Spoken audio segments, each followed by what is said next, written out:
पूरे देश में आज रात 12 बजे से संपूर्ण देश में संपूर्ण लॉकडाउन होने जा रहा है। तो सुना आपने प्रधानमंत्री नरेंद्र मोदी को, उन्होंने कहा है आज रात 12 बजे से पूरे देश में संपूर्ण लॉकडाउन। हालात ये हैं कि देश में कई जगह सड़कों पर बिहार के मजदूरों को भूखे प्यासे पैदल जाते हुए देखा जा सकता है। जान हथेली पे देख के जा रहे हैं, न पहनने को न खाने को न कुछ। कैसे मर जाऊं, क्या रहूं, क्या खाऊं, कोई सुविधा नहीं तो क्या करूं। तो हम लोग नहीं जाएंगे तो यहाँ मर जाएंगे भूखा प्यासा।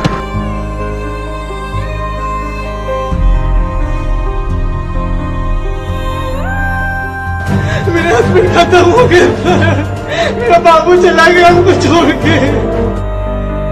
कोरोना से जंग में भी देखिए बिहार अस्पताल खुद बीमार है, अस्पतालों के हालात बता रहे हैं कि मरीज भर्ती हो जाएं तो वो भगवान भरोसे ही घर वापस हो पाएंगे। पटना के अस्पतालों में ऑक्सीजन की कमी है, अस्पतालों ने मरीजों को लेना बंद कर दिया है।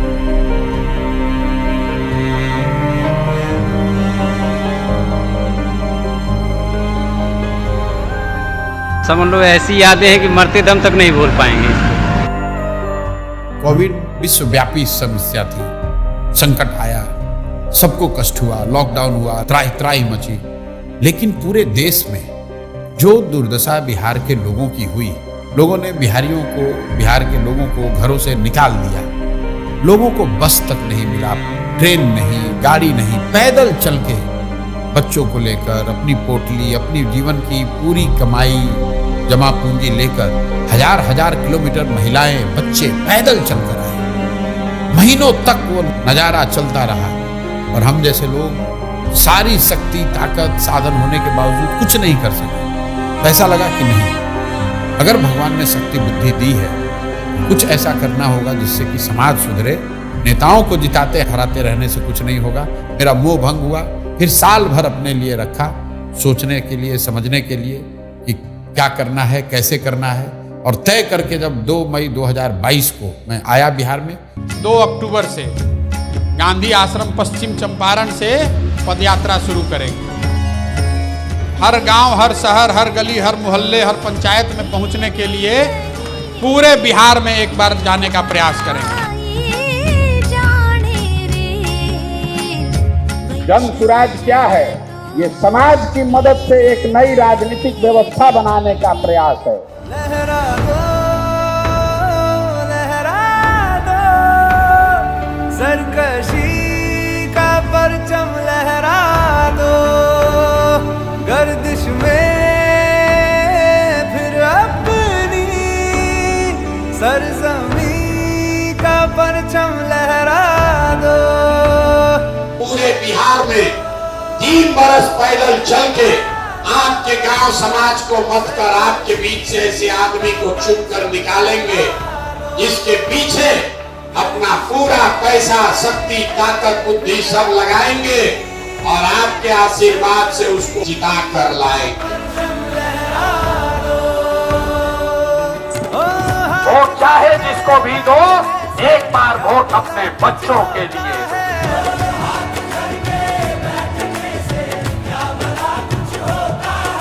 वोट देते समय स्वार्थी बनिए, अपना और अपने बच्चों का हित देखिए।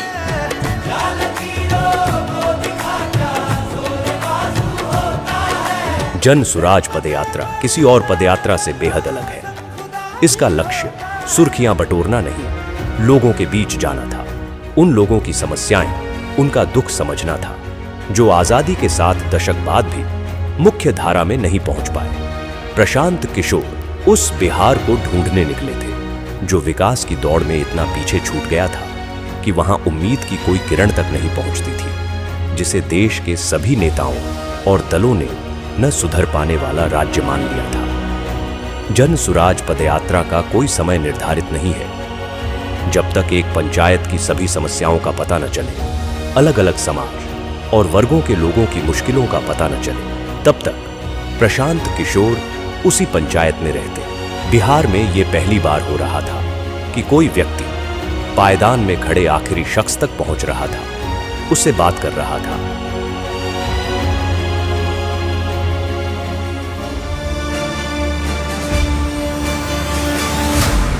रात में पदयात्रा जहां खत्म होती, वहीं कैंप लगाया जाता।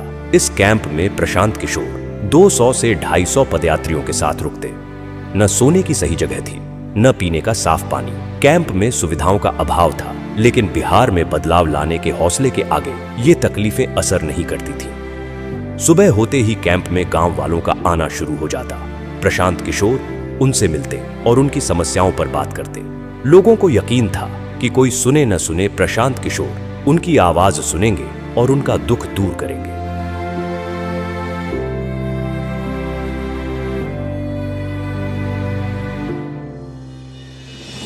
पदयात्रा हर वक्त चुनौतियों से भरी हुई थी।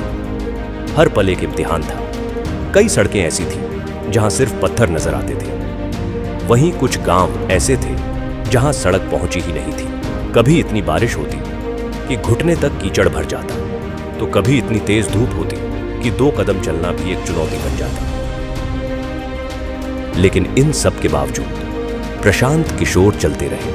तेज धूप, कड़ाके की ठंड या मूसलाधार बारिश, हालात कोई हो, प्रशांत किशोर का मनोबल नहीं तोड़ सका।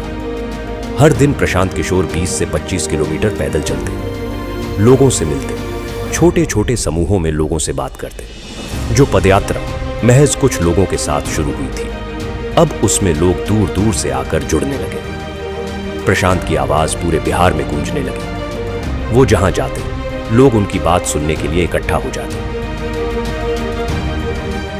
जिस मुखिया को, विधायक को जात और धर्म के नाम पर 500 रुपया और मुर्गा भात के लालच में आप वोट देते हैं, वही आदमी जब जीत कर आता है, आपके हलक में उंगली डाल के 5,000 10,000 रुपया निकालता है और आप बाप बाप चिल्लाते हैं कि भैया बड़ा भ्रष्टाचार।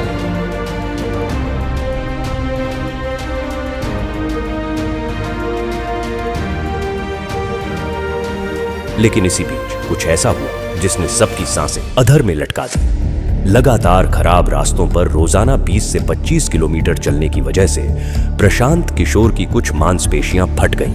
वो चलने फिरने में असमर्थ हो गए। डॉक्टर ने उन्हें कुछ हफ्ते आराम करने की सलाह दी।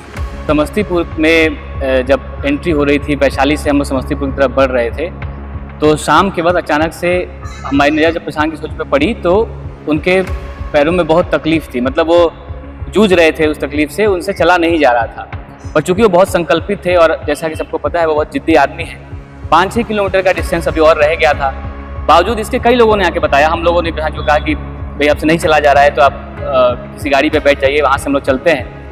लेकिन तब भी उन्होंने उसको किसी तरीके से कंप्लीट किया। शाम को जब पदयात्री आपस में बैठ के बातचीत कर रहे थे तो ये बातचीत चल रही थी, सब मायूस थे और एक बार के लिए लग रहा था कि अब शायद ये पदयात्रा कभी ना चले, जितना तकलीफ में प्रशांत किशोर उस वक्त दिखाई पड़ रहे थे। लेकिन महज कुछ दिनों के बाद ही उतने ही उत्साह के साथ उसी मोरवा ब्लॉक के लरुआ गांव से पदयात्रा फिर से शुरू होती है। तो वहाँ महिलाएं उनको आशीर्वाद देने के लिए लगातार आए हैं। सबकी आंखों में आंसू है, इमोशनल है। जैसे ही पदयात्रा चलती है कई लोग उनको गले लगा लेते हैं, कई महिलाएं उनके सर पे हाथ रख देती है उनको आशीर्वाद देने के लिए।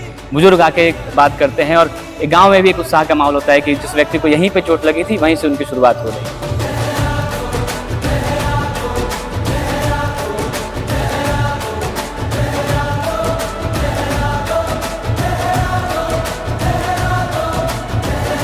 कई लोग हमको कहते हैं भैया बड़ा कठिन काम ले लिए। मेरे घर वाले, मेरे दोस्त मित्र, जानने वाले, सहयोगी सब यही कहते हैं ये तो बहुत कठिन काम आपने ले लिया है। मैं कहता हूँ भाई कठिन है इसलिए मुझे करना है, कोई दूसरा नहीं हिम्मत करेगा इसलिए मुझे करना है।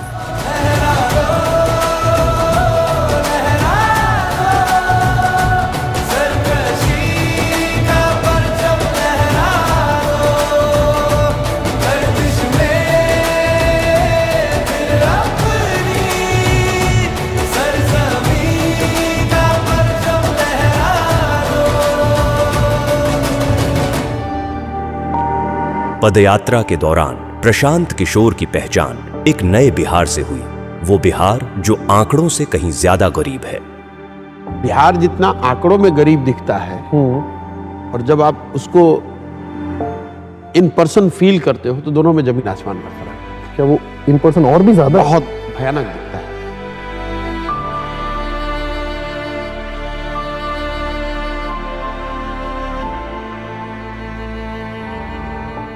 जब आप उसको विजुअली देखते हैं, इंटरैक्ट करते हैं, तो कभी कभी वो मतलब घबराहट सी होती है, इतनी मतलब है घबराहट होती है, यार ये कैसे सुधरेगा, कितना पीछे छूट गए हम लोग। क्वाइट कॉमन, आप किसी भी सभा में आप बैठते हैं तो 5-10 ऐसी बूढ़ी महिलाएं आपको मिल जाएंगी, बुजुर्ग मिल जाएंगे जो कहेंगे कि हमारे पास कुछ नहीं है, 400 रुपये पेंशन मिलता है, वो भी नहीं आ रहा है, बच्चों ने मुझे निकाल दिया है, मेरे पास घर नहीं है।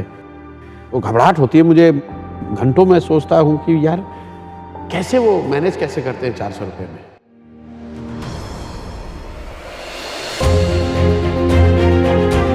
दो सालों की पदयात्रा में प्रशांत किशोर ने लोगों को जागरूक किया, उन्हें अपने वोट की सही ताकत का एहसास करवाया, उन्हें बताया कि उनका और उनके बच्चों का जीवन बदलने का तरीका है सही मुद्दे पर वोट देना। लेकिन हर जगह लोग यही कहते कि उनके पास विकल्प नहीं है। इसके अभाव में हर बार उन्हें न चाहते हुए भी उन्हें कुछ दलों को वोट देना पड़ता है। इसी सवाल के गर्भ से निकला जन सुराज अभियान को राजनीतिक स्वरूप बनाने का विचार। जन सुराज के 1 करोड़ से ज्यादा संस्थापक सदस्यों के साथ चर्चा की गई, हर बात पर बारीकी से बात की गई और इसके बाद सबकी सहमति से तय हुआ कि इस अभियान को अब राजनीतिक दल का स्वरूप देना जरूरी है ताकि बिहार की विकल्पहीनता खत्म हो। 25 में बिहार में नई व्यवस्था बननी है। आपने हाथ में राखी बांधी है, तब आपका हाथ पकड़ रहे हैं और भरोसा रखिए आपको भी हारने नहीं देंगे। 2025 में जनता का राज बनाए।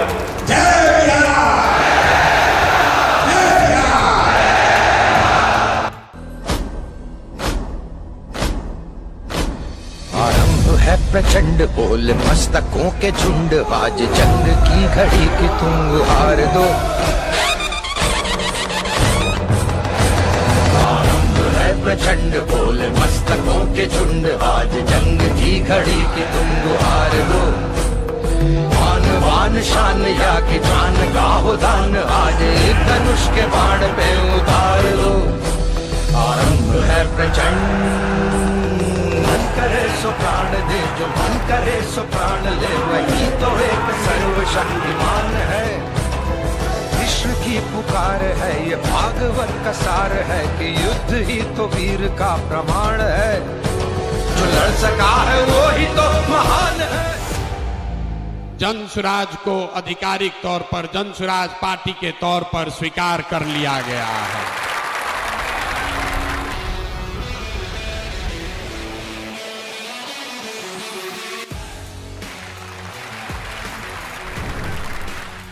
जन सुराज बिहार के युवाओं की जिद है कि जिस बिहार को इस देश के बड़े बड़े दल और नेताओं ने न सुधर पाने वाला राज्य, जातियों में बटा हुआ राज्य मानकर इसके हाल पर छोड़ दिया है, उसको सुधारने का जिम्मा यहाँ के युवाओं ने उठाया है। ये हमारी जिद है। जन सुराज बिहार के युवाओं का संकल्प है कि अगले 10 बरस में देश का सबसे गरीब और पिछड़ा राज्य बिहार, इसको देश के 10 सबसे अग्रणी राज्यों में शामिल कराकर ही दम लिया जाएगा। तो जन सुराज जिद है युवाओं का, जन सुराज हमारा संकल्प है। जन सुराज एक नई व्यवस्था है, लेकिन सबसे बढ़कर ये जन सुराज का सपना है। अपने जीवन काल में हम लोग ऐसा भी दिन देखना चाहते हैं जब हरियाणा, पंजाब, गुजरात, महाराष्ट्र से लोग बिहार में रोजी रोजगार करने आए, तब मानेंगे कि बिहार में विकास हुआ है। होना चाहिए कि नहीं होना चाहिए? होना चाहिए कि नहीं होना चाहिए?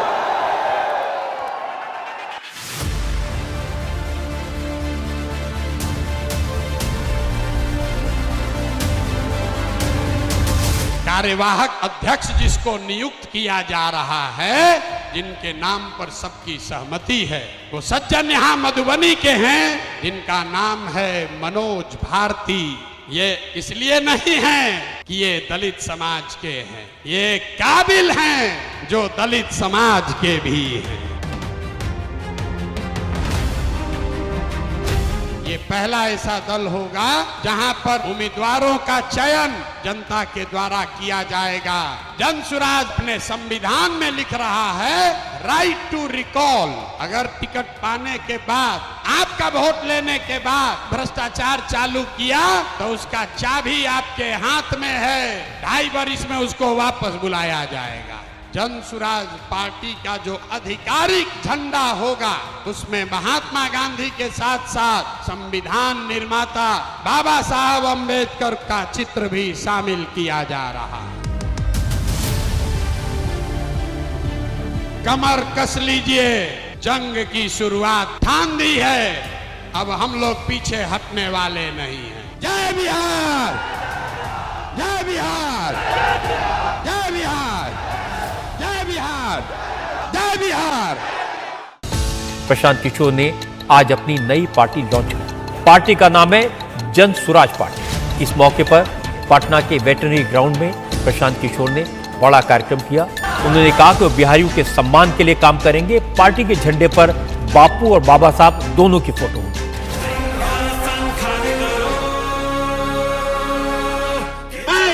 यात्रा पर निकलूंगा और आपके घर, आपके गांव आऊंगा, ये हमको रोक नहीं सकते हैं।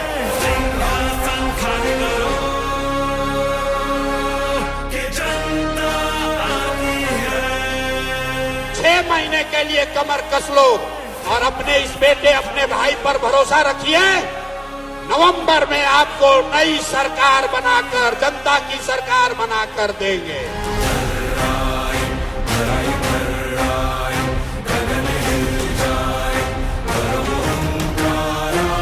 आप हमारे साथ आइए, हमारे साथ आइए और पूरे देश के राजनीति का निडिल घुमाकर अगर बिहार के ओर न कर दिए तो आपका बेटा नहीं।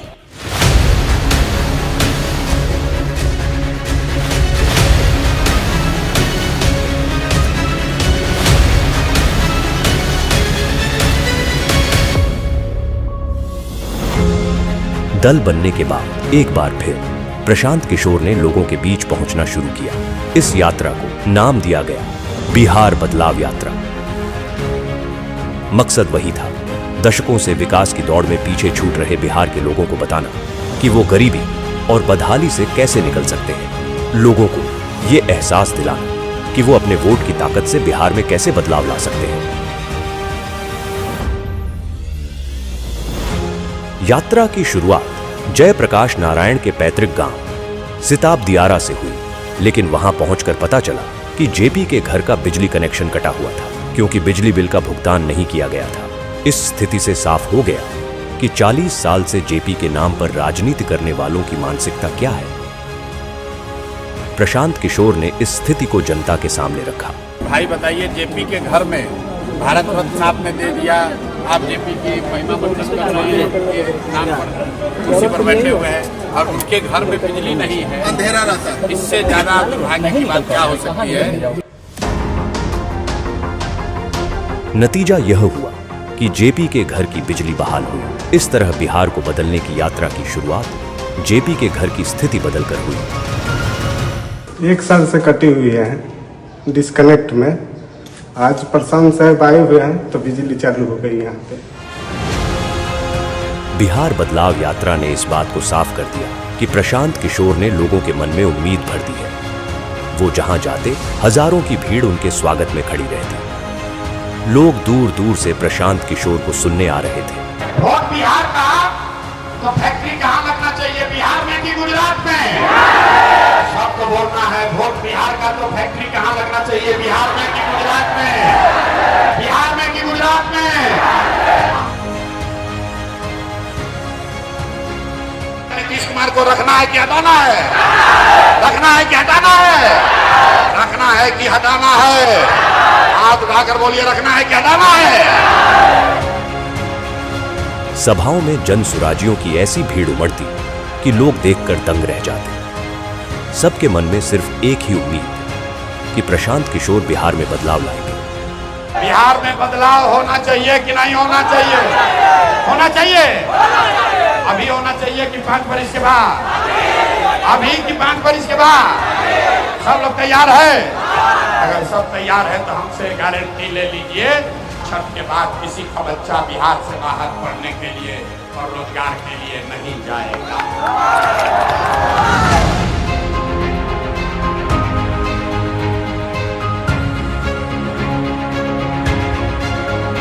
प्रशांत किशोर ने बिहार में इन 3 सालों में जो करके दिखाया है, उसने बिहार की राजनीति की दशा और दिशा दोनों बदल दी है। प्रशांत जी को देखता हूँ आजकल घूम रहे हैं पूरा बिहार, गांव-गांव जा रहे हैं, बहुत परिश्रम कर रहे हैं। उनकी बातें तो बड़ी इंटरेस्टिंग और बड़ी फैक्ट वाली बातें करते हैं वो। प्रशांत किशोर जो है, इसमें कोई डाउट नहीं है कि एक शक्ति के रूप में एक ऑल्टरनेटिव पॉलिटिकल पार्टी के रूप में अपने को एस्टैब्लिश नहीं किया हो। मैं प्रशांत किशोर जी को फॉलो कर रहा हूँ क्योंकि उनकी बातें कनेक्ट करती हैं मेरे से। वो तथ्य रखते हैं सामने और सार्थक बातें करती हैं, पॉजिटिव बातें करते हैं। कास्ट या रिलीजन और इन सब से उठ के बहुत ही प्रैक्टिकल बातें। बिहार में प्रशांत काम कर रहा है, मुझे उनसे बड़ी आशा है। मुझे उनमें बड़ा तेजस्वी युवक दिखाई देता है जो बिहार का दर्द जी रहा है। 3 साल से गांव-गांव रोड वो घूम रहे हैं, लोगों के बीच में जा रहे हैं। ये इस चीज को मैं दाद देता हूँ, सलाम करता हूँ इस भावना। प्रशांत किशोर जी को जब मैंने अभी देखा लास्ट सम 2-3 इयर्स से बिहार के लिए बात करना, तो लगा कि नहीं, ये एक परिवर्तन करने की समय है और इस परिवर्तन के क्षण में मैं अगर उनकी ताकत नहीं बनूं पीछे से, तो फिर मैंने क्या किया? फिर मैं समझती हूँ कि ये भी एक मोमेंट है कि बिहार की जो परिवर्तन की बात है, सपोर्ट करने की जरूरत है उनको। भारत की जो राजनीति उसमें प्रशांत किशोर जैसे लोगों का बोलबाला होना ही चाहिए। प्रशांत किशोर तो बहुत बढ़िया आदमी, राजनीतिक सूझबूझ तो उनके अंदर खसक है। अब तो हवाएं ही करेंगी रोशनी का फैसला, जिस दिए में जान होगी वो दिया रह जाएगा। वो आदमी गांव-गांव में जाकर के अब ऐसी स्थिति वो क्रिएट कर दिया है कि चर्चा हो रहा है उसका। कांधों लगा रहना और जाना हर लोगों के गांव में बिना सिक्योरिटी के चलना, उतना हिम्मत के साथ चलना, तो मैं देख रहा हूँ एज ए जर्नलिस्ट। तो उस आदमी को सैल्यूट के सिवा हम कुछ नहीं कर सकते।